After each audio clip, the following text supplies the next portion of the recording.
E aí, galera, eu vou resolver a questão do Enem 2014 sobre teoria dos números.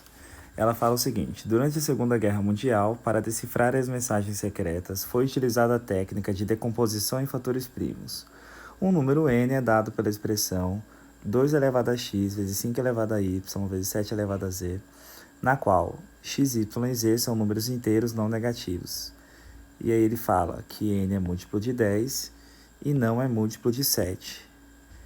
E ele quer saber o número de divisores de n diferentes de n. Muito bem, a primeira crítica em relação a essa questão é que ele não fala se ele quer um número de divisores positivos, número de divisores negativos ou todos os divisores de n. Mas enfim, vamos supor que ele queira que a gente calcula o número de divisores positivos de n. Existe uma técnica que calcula o número de divisores de um número n. Né?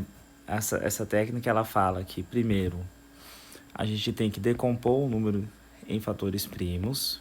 Então, primeira coisa, decompor o número em fatores primos. Segunda coisa, a gente vai somar uma unidade no expoente de cada fator primo,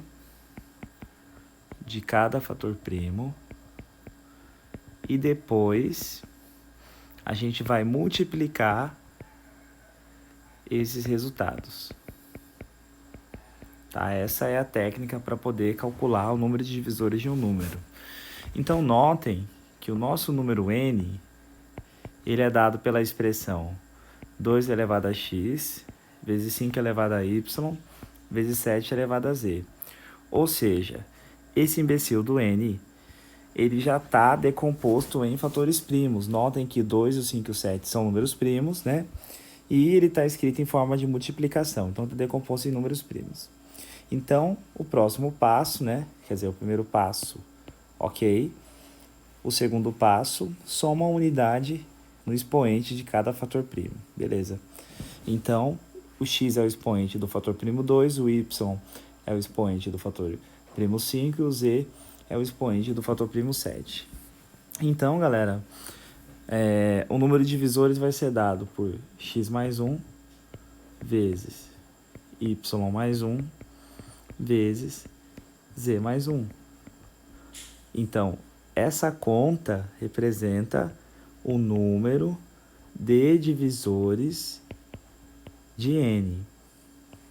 Beleza? O total de divisores positivos de n. O problema é que ele quer saber o número de divisores de n diferentes de n. Como assim? Galera, se eu perguntasse para vocês quais são os divisores de n, você ia falar o seguinte para mim. Divisores positivos de n. Você ia falar com certeza o 1. Aí tem uma galera aqui. E com certeza o último é o próprio n. Então, o último divisor de um número é sempre ele mesmo. Então, ele está perguntando quantos divisores o n tem, sem contar com ele mesmo. Então, por isso a gente vai pegar essa conta aqui e vai subtrair 1. Tá? Então, o número de divisores positivos de n seria dado pela letra E. Né?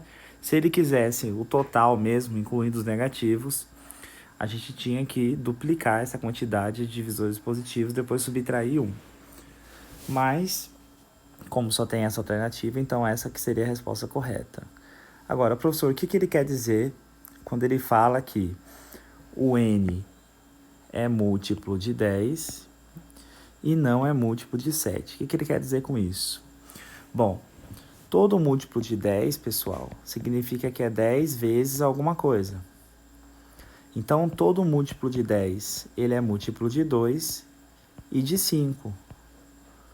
Então, quando ele fala que o n tem que ser múltiplo de 10, significa que o fator 2 e o fator 5, ele sempre tem que estar presente aí nesse produto.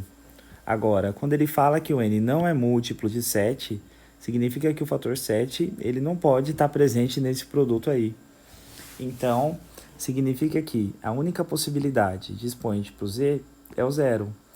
E o x pode ser qualquer outro número inteiro não negativo, exceto o 0. Né? Então, quando ele fala que o n é múltiplo de 10, significa que x e y pode ser qualquer número, exceto zero, qualquer número inteiro não negativo. E quando ele fala que n não é múltiplo de 7, significa que z necessariamente tem que ser igual a zero. Mas notem que isso aí não vai influenciar na nossa escolha de alternativa, né? Na alternativa correta. Beleza? Então é isso aí, galera. Obrigado.